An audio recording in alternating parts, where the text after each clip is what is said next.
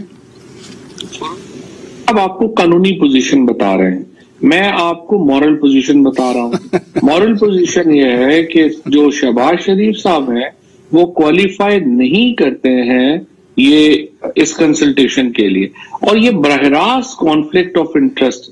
اگر میں شہباز شریف صاحب کی جگہ ہوتا تو میں خود ہی معذرت کر لیتا کہ اس صورتحال میں کنسلٹیشن میں پروسیس میں شامل نہیں ہونا چاہتا۔ اچھا، ویسے جیسے وزیر اعظم صاحب نہیں کر رہے تو صدر مملکت کیا راضی ہیں کہ وہ اپوزیشن لیڈر میاں شہباز شریف کے ساتھ مشاورت کریں گے؟ سے بات نہیں ہوئی تو مجھے پتہ نہیں ہے کہ وہ اس بارے میں ان کی سوچ کیا ہے، لیکن جہاں تک